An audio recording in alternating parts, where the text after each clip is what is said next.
We're thrilled to have Aoibhe go this week to NCAA indoors. It's a huge step for her. She has never qualified for this meet, but it's a huge step for our program. USF's strong tradition in women's distance running, obviously, but never had an indoor qualifier. It's the first ever. I never thought that I would qualify for indoor nationals. It was always kind of something that I saw as just unattainable. So yeah, it's really exciting to be the first woman at USF to qualify for indoor nationals, and I really hope that shows everyone else on the team that if I can do it, they can do it too.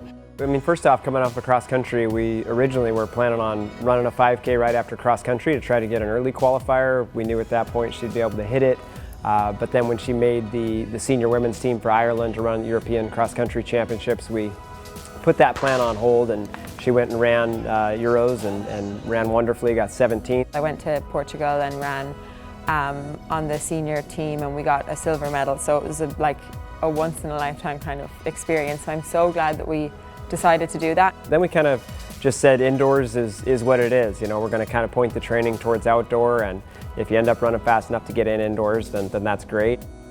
So I raced at the UW Invite first. I raced a 3K there, and it went okay. It wasn't a PR. It was a bit of a shock to the system, getting on the track again and being in a race situation again after quite a bit of time off. But that was a good kind of rust buster. And then 2 weeks later, we decided to do the 5K at Husky Classic. Looking at the entries and the start lists and everything, we knew, and just historically what times people had run at this meet, we knew it was going to be a really good quality meet, and there was going to be a pacemaker, and it was probably going to be, if I was going to run and qualifier, that was probably the race to do it in.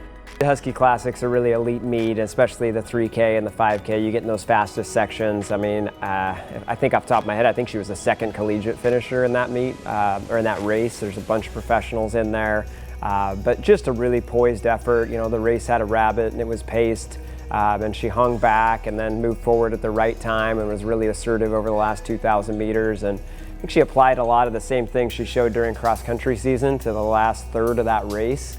Just being assertive and kind of dictating the race to those around her. It's really the first time we'd really seen her do that fully on the track like she did in cross country. I had no idea what time I was running, so when I crossed the finish line and saw that it was saw the time and it was a huge PR, I was pretty surprised, to be honest, but really happy too. And we didn't know at the time if that would be a qualifier or not, but I mean, any day you run a 26-second PR, you kind of have to take that and be happy with it regardless.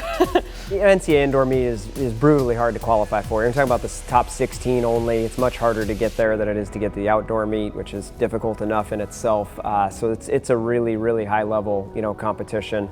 We're going to altitude, which adds a little bit of a different challenge for her. But really just expecting a poised race. We want to hang back early and let the effort grow, and hopefully move up through the field over the second half and have a chance to finish up in the top half of the field. Just as a confidence boost to have this kind of affirmation that you're the top 16 in the NCAA now, so you can compete with anyone you're on a starting line with, and it also is kind of encouraging, because obviously I'd be hoping to make outdoor nationals too on the track for the first time. So it's just kind of a confidence boost heading into outdoor track, definitely.